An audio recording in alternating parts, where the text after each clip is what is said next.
ओम शांति। 23 मई 2026 के ईश्वरीय महावाक्य। पहले सुनते हैं मुरली के मुख्य पॉइंट्स। बाबा ने कहा, अभी तुम सर्वोत्तम ब्राह्मण कुल के बने हो, तुम हो ऊंचते ऊंच, तो अंदर में खुशी रहनी चाहिए। हम ब्रह्मा कुमार कुमारियों को शिव बाबा ने अडॉप्ट किया है। यह एडॉप्शन बड़ी वंडरफुल है। बाप ने तुम बच्चों को बेहद सुख का वर्षा देने के लिए एडॉप्ट किया है। फिर बाबा ने कहा, सपूत बच्चे वह जो माता पिता को फॉलो कर तख्त नशीन बने। पुरुषार्थ खूब करना चाहिए, बुद्धि में रहे हम बाप के बने हैं तो स्वर्ग की राजाई के भी हकदार हैं, परंतु अंदर में सच्चाई होनी चाहिए। दिल सच्ची हो तो श्रीमत पर भी चलें और बाप को भी याद करते रहें। लास्ट में बाबा ने कहा, यह अंतिम जन्म मेरे कारण पवित्र बनो तो पवित्र दुनिया के मालिक बनेंगे। सिर्फ अल्फ को याद करो तो बेबादशाही तुम्हारी, परंतु जो पूरा श्रीमत पर चलेंगे उनको ही शिव बाबा का पूरा वर्षा मिलेगा। बाकी तो प्रजा में जाकर नौकर चाकर आदि बनेंगे। अब सुनते हैं महावाक्यों को विस्तार से। मुरली का सार। मीठे बच्चे, रावण ने तुम्हें बहुत पीड़ित किया है।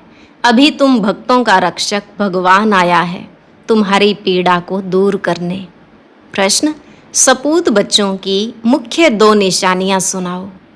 उत्तर, सपूत बच्चे सदा माता पिता को फॉलो कर तख्त नशीन बनेंगे, खूब पुरुषार्थ में लगे रहेंगे।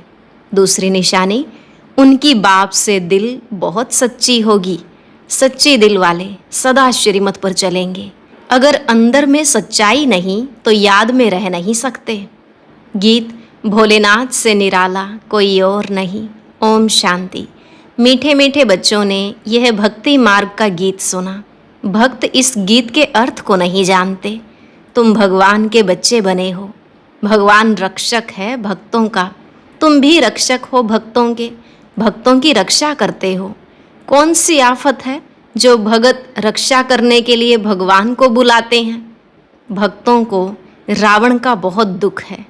रावण संप्रदाय पीड़ित है दुखों से, तो भोलानाथ को याद करते हैं। वह है रावण संप्रदाय, यह है राम संप्रदाय। भक्तों को यह पता ही नहीं है कि हमारा रक्षक कौन है। भल गाते हैं भोलानाथ रक्षक है, परंतु क्या रक्षा करते हैं यह नहीं जानते। तुम बच्चे अब समझते हो कि भोलानाथ शिव बाबा ही बिगड़ी को बनाने वाला है। दुनिया को तो पता नहीं है कि भगवान किसको कहा जाता है। भगवान का पता हो तो फिर भगवान की रचना के आदि मध्य अंत का भी पता हो। न भगवान को जानते न रचना का पता है, इसलिए ऐसे मनुष्य संप्रदाय को ब्लाइंड भी कहा जाता है। दूसरे तरफ तुम हो जिनको दिव्य दृष्टि मिली है। अब तुम्हारा नाम ही है ब्रह्मा कुमार कुमारियाँ। बोर्ड पर भी नाम लगा हुआ है ब्रह्मा कुमारी ईश्वरीय विश्वविद्यालय। सिर्फ ब्रह्मा कुमारियाँ हो नहीं सकती, प्रजापिता ब्रह्मा है ना। पिता के साथ बच्चे और बच्चियाँ दोनों होते हैं।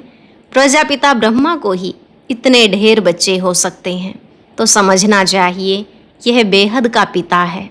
यह भी जानते हैं ब्रह्मा विष्णु शंकर को रचने वाला बाप ही है, जिसको निराकार कहा जाता है। यह हो गया बेहद का बाप। यह भी जानते हो परम पिता परमात्मा ब्रह्मा द्वारा रचना रचते हैं। इनकी सारी रचना है। सब मनुष्य मात्र वास्तव में शिववंशी हैं। अभी तुम आकर प्रजापिता ब्रह्मा की संतान बने हो। यह है नई रचना। परम पिता परमात्मा ब्रह्मा द्वारा रचना रचते हैं तो तुमको ब्रह्मा कुमार कुमारियाँ कहा जाता है। इतने बेहद के बच्चे हैं, जरूर बेहद का वर्षा लेते होंगे। बच्चे जानते हैं हम ब्रह्मा कुमार कुमारियों को शिव बाबा ने एडॉप्ट किया है। शिव बाबा कहते हैं तुम हमारे बच्चे हो। तुम आत्माएं भी निराकार थी, परंतु ज्ञान तो साकार में चाहिए। तुम जानते हो हम आदि सनातन देवी देवता धर्म के थे। ब्रह्मा द्वारा रचना यहाँ होती है। शिव जयंती भी यहाँ मनाई जाती है। यहाँ मगध देश में ही जन्म लिया है। बाप कहते हैं यह देश बहुत पवित्र स्वर्ग था। अभी इनको नर्क मगध देश कहा जाता है, फिर स्वर्ग बनना है। तुम बच्चों की बुद्धि में है शिव बाबा हमको फिर से राजयोग सिखाए, पवित्र बनाते हैं, गाते भी हैं, पतित पावन भक्तों के रक्षक भगवान। भक्त ही पुकारते हैं, पतित होते हुए भी अपने को पतित नहीं समझते हैं। बाप समझाते हैं, तुम सभी पतित हो। पावन दुनिया सतयुग को, पतित दुनिया कलयुग को कहा जाता है। बाप तुम्हें सब राइट बताते हैं। लाखों वर्ष की तो कोई चीज होती नहीं। मनुष्य घोर अंधियारे में है, समझते हैं कलयुग तो अभी छोटा बच्चा है। और तुम जानते हो मौत सामने खड़ा है। अंधियारे और रोशनी का वर्णन संगम पर ही किया जाता है। अब तुम घोर प्रकाश में आए हो। सतयुग में तुम यह वर्णन नहीं कर सकेंगे, वहां यह नॉलेज ही नहीं रहती। इस समय बाप बैठ बच्चों को समझाते हैं, तुम सतयुग में सूर्यवंशी घराने के थे, फिर अंत में आकर शूद्रवंशी घराने के बने हो, अब फिर ब्राह्मण वंशी बने हो। अभी तुम हो सर्वोत्तम ब्राह्मण कुल के, तुम हो ऊंचते ऊंच। यह ईश्वरीय कुल है ना। बाप के पास आते हैं तो बाबा पूछते हैं किसके पास आए हो, तो कहते हैं बाप के पास। बाप दो हैं, एक है लौकिक, दूसरा पारलौकिक। सभी शालिग्रामों का बाप एक ही शिव है। तुम्हारी बुद्धि में यह टपकता है, हम एक बाप के बच्चे हैं जिससे वर्षा लेते हैं। निराकार वर्षा तो साकार द्वारा ही देंगे ना। बाप खुद कहते हैं, मैं साधारण तन में आकर प्रवेश करता हूँ।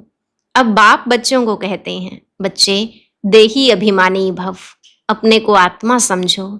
यह देह विनाशी है, आत्मा अविनाशी है। आत्मा को ही 84 जन्म लेने पड़ते हैं, न कि देह को। देह तो बदलती रहती है, फिर दूसरे मित्र संबंधी मिलते हैं। अभी आत्मा को बेहद के बाप से वर्षा लेना है, परम पिता परमात्मा द्वारा। तुम ही सुनकर फिर धारण करते हो। संस्कार तुम्हारी आत्मा में है, आत्मा में ही संस्कार रहते हैं। ऐसे नहीं कि शरीर के संस्कार कहेंगे, नहीं, तुम्हारी आत्मा के संस्कार तमो प्रधान हैं, उनको अब चेंज करना है। काया कल्प तरु कहा जाता है। काया कल्प वृक्ष समान बनती है, आयु भी बड़ी रहती है। तुम जानते हो यहाँ तो आयु बहुत छोटी रहती है। छोटी आयु में ही बैठे बैठे अकाले मृत्यु हो जाती है। अभी तुम काल पर विजय पाते हो, वहां काल कभी खाता नहीं। अकाले कब शरीर नहीं छूटता। तुम जानते हो अब यह शरीर बूढ़ा हुआ है, इनको छोड़कर नया लेना है। शरीर छोड़ने समय भी बाजे बजते हैं, जन्म लेने समय भी बजते हैं, वहां रोने की बात ही नहीं होती। तुमको ब्रह्मरी का मिसाल भी समझाया है। तुम हो ब्राह्मण ब्राह्मणियां, ब्राह्मणी और ब्रह्मरी राशि मिलती है।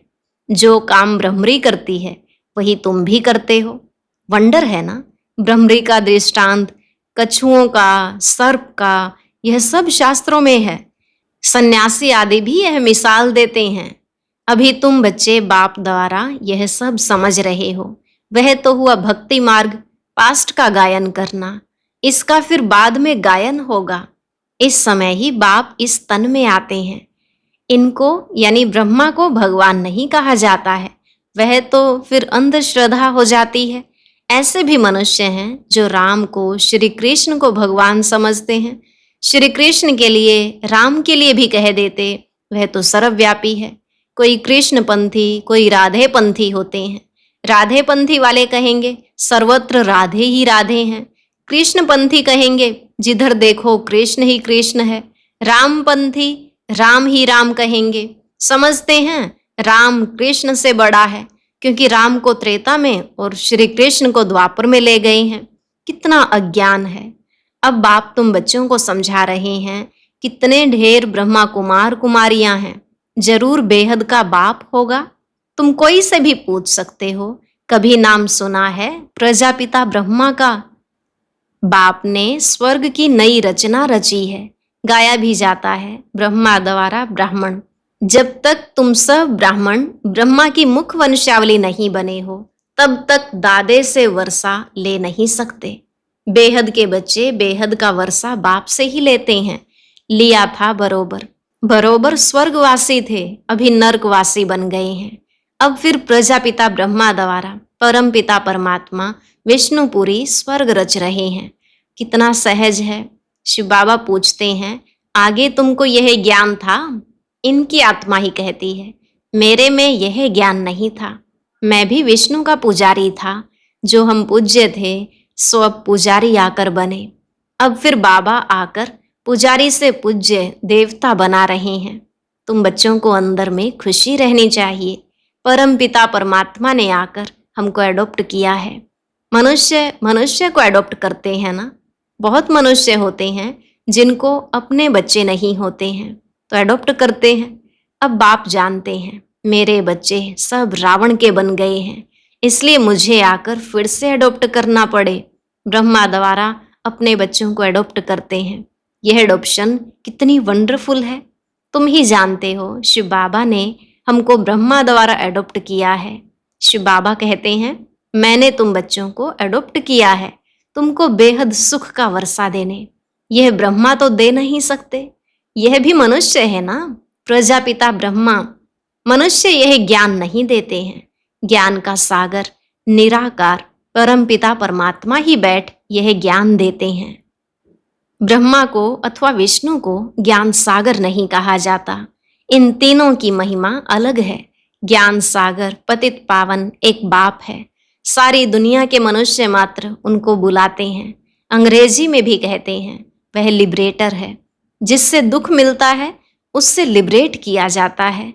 बाप भी यहाँ आकर रावण से लिबरेट करते हैं। रावण राज्य भी यहाँ हुआ है। यहाँ ही रावण को जलाते हैं। जलाकर फिर कहते हैं सोने की लंका लूटने जाते हैं। उनको तो कुछ पता नहीं है रावण क्या चीज है, कब का यह दुश्मन है। समझते हैं राम की सीता चुराई गई। यह नहीं समझते कि हम सब सीताएं हैं, हम रावण की जेल में फंसी हुई हैं। यह ज्ञान किस में भी नहीं है। कथाएं बैठ सुनाते हैं।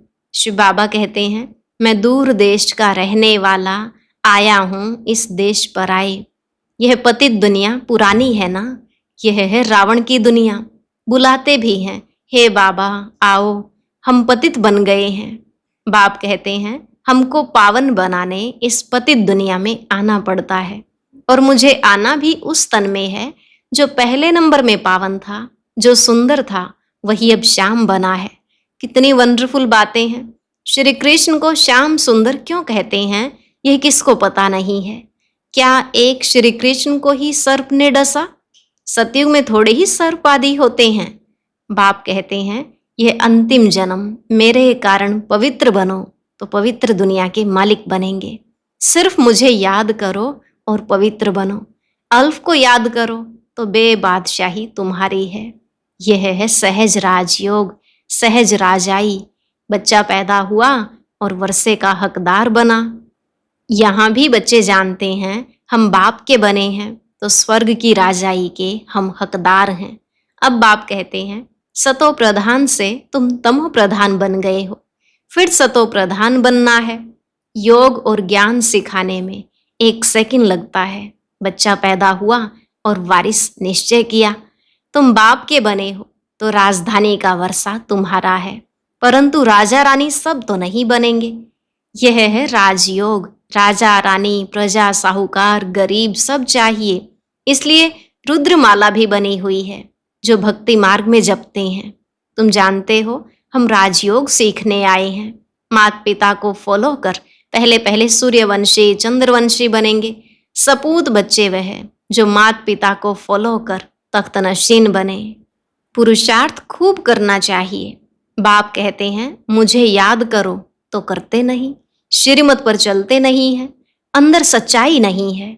दिल सच्ची हो तो श्रीमत पर चलते बाप को याद करते रहे। श्रीमत पर ही तुमको दादे से वर्षा मिलता है। ब्रह्मा स्वर्ग का वर्षा दे नहीं सकते। दादे की कमाई पर पोत्रे का हक रहता है। बाप की कमाई के बच्चे भागीदार बनते हैं तो हकदार हैं। यहाँ तुमको शिव बाबा से वर्षा मिलता है। ज्ञान रत्न बाप से ही मिलते हैं। तुम जानते हो हम ब्राह्मण ही सो फिर देवी देवता बनेंगे। जगत अम्बा कौन है? बाप समझाते हैं यह ब्राह्मणी थी, ज्ञान ज्ञानेश्वरी थी, फिर राज राजेश्वरी बनती है। तुम भी ऐसे बनते हो। अच्छा, मीठे मीठे सिकिलधे बच्चों प्रति माता पिता बाप दादा का याद प्यार और गुड मॉर्निंग। रूहानी बाप की रूहानी बच्चों को नमस्ते। रूहानी बच्चों की रूहानी बाप दादा को नमस्ते नमस्ते, गुड मॉर्निंग, शुक्रिया बाबा, शुक्रिया। धारणा के लिए मुख्य सार। पहला पॉइंट, आत्मा में जो तमो प्रधानता के संस्कार हैं उन्हें याद के बल से चेंज करना है, सतो प्रधान बनना है। दूसरा, बाप से राजाई का वर्षा लेने के लिए सदा सपूत बच्चा बन श्रीमत पर चलना है, सच्चे बाप से सच्चा रहना है, माता पिता को पूरा फॉलो करना है, ज्ञान रत्नों का दान करते रहना है।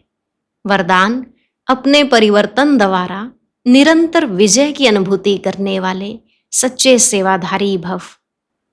अपने परिवर्तन द्वारा निरंतर विजय की अनुभूति करने वाले सच्चे सेवाधारी भव। बाबा ने कहा, जैसे निरंतर योगी बने हो ऐसे निरंतर विजयी बनो तो सच्चे सेवाधारी बन जाएंगे। क्योंकि विजयी आत्मा जब हर संकल्प हर कदम में विजय का अनुभव करती है तो उनका यह परिवर्तन देख अनेक आत्माओं की सेवा स्वतः होती है। उनके नैन रूहानियत का अनुभव कराते हैं, चलन बाप के चरित्रों का साक्षात्कार कराती है, मस्तक से मस्तक मणि का साक्षात्कार होता है। ऐसे अपनी अव्यक्त सूरत से सेवा करने वाली विशेष आत्मा को ही सच्चा सेवाधारी कहा जाता है। स्लोगन, विशेषताएं व गुण दाता की देन है, दाता को देखो व्यक्ति को नहीं। विशेषताएं व गुण दाता की देन है, दाता को देखो व्यक्ति को नहीं। अव्यक्त इशारे, सदा अचल अडोल एक स्थिति का अनुभव करो। आत्मिक स्थिति के अभ्यास से वायुमंडल को रूहानी बनाओ तो और सब बातें स्वतः ठीक हो जाएंगी, सब एक मत और एक रस हो जाएंगे। फिर माया भी नहीं आएगी क्योंकि वायुमंडल शक्तिशाली होगा। वायुमंडल को शक्तिशाली बनाने के लिए याद के प्रोग्राम रखो और आपस में उन्नति के लिए रूह रिहान की क्लासेस करो, स्नेह मिलन करो, धारणा की क्लासेस रखो तो सफलता मिल जाएगी। आज का अव्यक्त ज्ञान मोती सुनने के लिए ऊपर दिए गए बॉक्स पर क्लिक करें। अगर बॉक्स दिखाई नहीं दे रहा है तो ऊपर जो कॉर्नर में शो लिखा हुआ है उस पर क्लिक करें।